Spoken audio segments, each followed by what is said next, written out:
வணக்கம் மக்களே. ரொம்ப நாளாச்சு நம்ம சேனலில் வந்து வீடியோ போட்டு. சந்தர்ப்ப சூழ்நிலை கொஞ்சம் சரியில்லாதனால வீடியோ போட முடியல. இதுக்கப்புறம் வந்து நம்ம போடுற வீடியோலாம் வந்து பக்காவாக இருக்கும், நீங்கள் பார்த்து என்ஜாய் பண்ணுவீங்க கண்டிப்பாக. இன்றைக்கி வந்து நம்ம என்ன பண்ண போகிறோன்னா பைனாப்பிள் ரவை கேசரி செய்ய போகிறோம். அதுக்கு உண்டான பொருள்லாம் இங்கே வச்சுருக்கோம். என்னென்ன வச்சுருக்கீங்க நீங்கள் சொல்லுங்கள் ஆண்டி. சர்க்கரை 1/4 கிலோ. ஓகே. ரவை 200 கிராம். ஓகே. பைனாப்பிள் தேவைக்கு. ஓகே. நெய்யும் தேவைக்கு. பால் 1 டம்ளரு. பைனாப்பிள் வந்து ஜூஸ் எடுத்து தான் பண்ண போகிறோம், பைனாப்பிள் கேசரி. அதனால் அது 1 டம்ளர் வந்துடும். ஓகே. முந்திரி பாதாம். ஓகே. Essence pineapple essence. ஏலக்காய் பொடி. ஏலக்காய் பொடி. ஓகே. பைனாப்பிள் வந்து நம்மளுக்கு காயாக இருக்கக்கூடாது, பழமாக தான் இருக்கணும். பழமாக இருந்தால் தான் நான் அந்த பைனாப்பிளுடைய ஃப்ளேவரும் டேஸ்ட்டும் நம்மளுக்கு கிடைக்கும். Okay okay. இப்போ நம்ம அது என்னென்ன பண்ண போகிறோன்ட்டு நம்ம அரைச்சி எடுத்துன்னு வந்துடலாமா? ஓகே. ஸ்டவ் பற்ற வச்சாச்சு, கடாய் வச்சாச்சு, நெய் போட்டுக்கலாம்.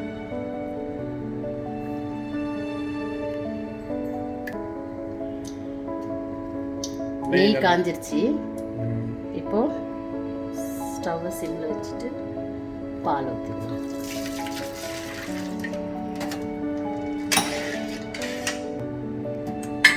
இப்போ காய்ச்சின பால் நெய்யில் ஊற்றி அது சூடு பண்ணுறேன். இது ரவை வந்து நெய்யில் ஆல்ரெடி வறுத்து வச்சுருக்கிறது, ரோஸ்ட் பண்ணி வச்சுருக்கோம். இப்போ பால் கொதிக்குது. இப்போ எடுத்து வச்சுருக்கிறோம் இல்லையா பைனாப்பிள் ஜூஸு, அதை ஊற்றிக்கலாம்.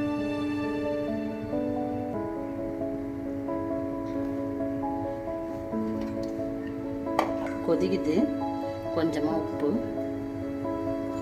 கொஞ்சம் கலர் நம்ம அந்த பைனாப்பிள் கலர். ஆமாம். இப்போ ரவையை கொட்டிக்கலாம்.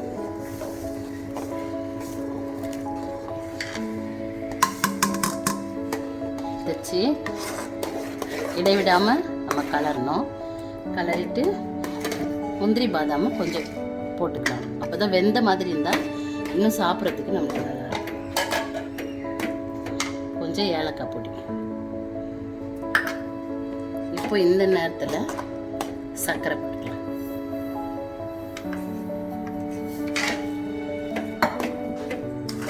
பாருங்கள், இப்போ ஆல்மோஸ்ட் ரெடி ஆயிடுச்சு. எண்ணெயும் பாருங்கள் பிரிஞ்சு வருது. இப்போ நல்லா கிளறியாச்சு. நெய் திரண்டு வருது.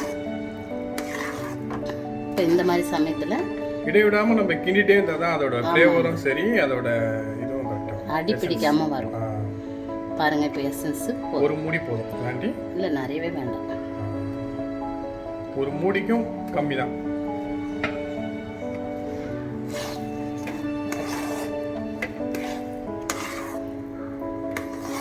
பாருங்கள், இப்போ முடிஞ்சிருச்சு. இதோட இறக்கிடலாம் கீழே. பாருங்க மக்களே, சூப்பராக வந்திருக்கு பைனாப்பிள் ரவை கேசரி. இவ்வளோ சூப்பராக வந்திருக்கு பாருங்களேன். நெய் ஃபுல்லாக நெய், நம்ம எந்த அளவுக்கு நம்மளுக்கு தேவையான நெய் நம்ம போடுறோமோ அதோட ஃப்ளேவரும் சரி, நமக்கு டேஸ்ட்டும் சரி, அந்த அளவுக்கு சூப்பராக இருக்கும். நெய் பிடிக்காதவங்க கம்மி பண்ணிக்கோங்க, ஒன்றும் பிரச்சனை இல்லை. அவங்கவுங்களுக்கு எவ்வளோ தேவையோ அவ்வளோ போட்டு போடுவோம். இப்போ நம்ம சாப்பிட்டு பார்த்துட்டு டேஸ்ட் எப்படி இருக்குன்னு மட்டும் சொல்லுங்கள்.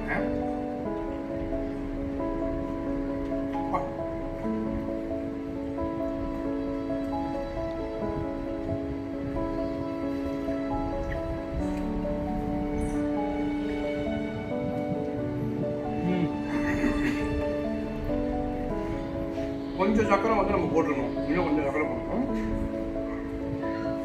இருந்தாலும் அந்த பழத்தோட ஸ்வீட்டும் அந்த நெய்யோட ஸ்மெல்லும் அந்த அளவுக்கு அவ்வளோ சூப்பராக இருக்குது. சாப்பிட்றதுக்கும் நல்லா இருக்கு.